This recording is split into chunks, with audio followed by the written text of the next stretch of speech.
Welcome to Odia बहु lifestyle. आज मु नुआ शैली रे सकाळर जलखिया तैयारी करी से अरुआ चाउल नहीं 3 भाग गोटे भाग नेली बिरी पानी देकरी ताकू 2 घंटा भल भाव बतरवाई देइथिली। बतरी सारिबा परे अल्प पानी देकरी ग्राइंडिंग जार रे चिकन भाव ताकू पिठौ को बाटी देली। एबे बेला को ट्रांसफर करदेली। एबे 2 घंटा रेस्ट करबाई छाड़ीदेले पिठौ भी भल भाव फुलिब आ पिठा खाइबा समय सॉफ्ट लागिबो। एबे देखंतु ग्रीन मटर आ गाजर रो सीजन चली तरकारी करी खाइथिबे किंतु पिठारे ऐड करी केबे खाइछंती कि। एबे देखंतु पानी फुटी सारिबा परे ग्रीन मटर गाजर अल्प टिके लूण देइकरी ताकू बॉयल करदेली। एबे भल भाव सीझी सारिबा परे जाली चटुरे ताकू छाणी देली। छाणी देकरी ठंडा हवापाई किछि समय देली। एबे ताकू पेशी देवी। भल भाव पेशी सारिबा परे पिठौ भी भल भाव फुली गला।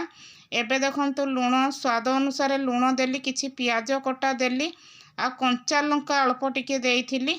आउ एपटे ग्रीन मटर आ गाजर रो पेस्ट को देली। भल भाव चामच रे भल भाव ताकू मिसई देली। ग्रीन मटर रे भी बहुत सारा विटामिन रही।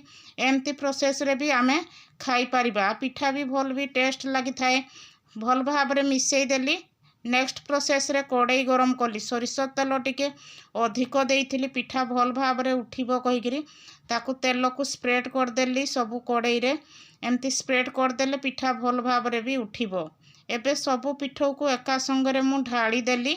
2-3 मिनिट ताकू हाई फ्लेम करी लो फ्लेम रे 2-3 मिनिट सीझिबा पाई देले पिठा भल भाव उठी जिवो।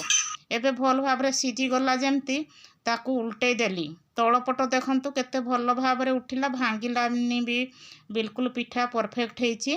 एबे तल ऊपर 2 साइड भल भाव पिठा रेडी हो गला। ताकू ठंडा हवा पाई किछि समय देइथिली। एबे छुरी रे केक पड़ी 4 पीस करी ताकू काटी देली। भल भाव पिठा रेडी हो गला।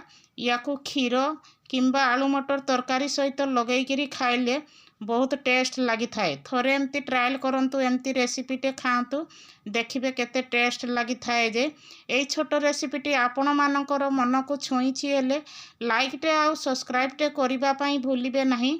रहिली। जय जगन्नाथ।